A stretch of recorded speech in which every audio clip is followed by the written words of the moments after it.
All right, halfway through the summer. This was the message tonight. We talked about Noah, and really the essence of faith is trusting and believing in something that you cannot see. That's what faith's all about.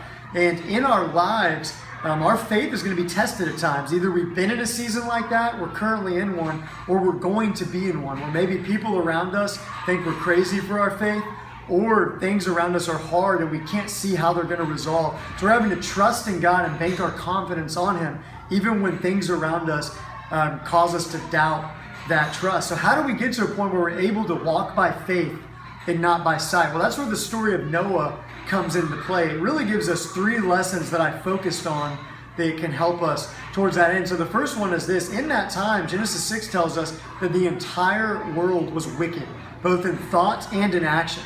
And it's hard to admit this, but if we're being honest, we fall into that categorization. We're in the same boat. That in our own way, we are sinners both in thought and in action. All of us have wicked hearts, and that separates us from God. And it looks different for each person, but we live in a society where we don't like to admit where we've fallen short. And a lot of times we'll compare ourselves to someone that we say would be worse. But if we're being honest, the Bible would say we've all fallen short. And I have to be reminded every day that I'm a sinner in need of a Savior. That takes us to the second point. The Bible also tells us that Noah found grace. That's the word that it uses. The first time grace appears in the Bible. Noah found grace in the sight of the Lord. And actually in Hebrew, Noah's name backwards means grace. So there's something to that. Not that Noah was righteous in and of himself, but he received grace from God. And by faith, God saw him as righteous. And in the same way, we can either trust in ourselves for our righteousness, but eventually that leads to destruction, or we can trust in what Jesus did for us. And every day we have to make that decision. Are we going to bank in confidence on what He did for us? Are we going to try to go earn it through the world's acceptance or through being good enough?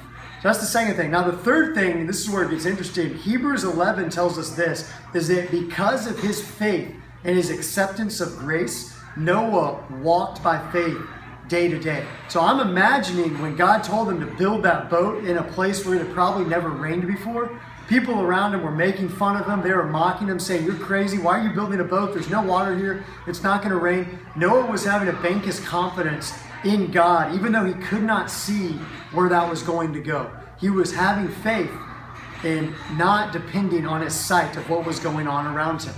Well, in the same way, I think that faith came from his receiving of God's grace. And if we look at what Jesus did on the cross for us, there is no other proof that we need that God is for us, that He loves us, and that He wants us to follow Him and walk with Him every day. So if we look to the cross and the grace we've received there, that is what gives me the fuel I need to live by faith every day and not by sight. And that's where we ended it, that because God shows us grace, we will live by faith. We will rest in Him. So on those days when that voice is telling me you're not good enough, you fall way short, people think you're crazy, you can't trust, it's too hard what's going on around you, that voice is silenced by Jesus' voice, which says it is finished on the cross.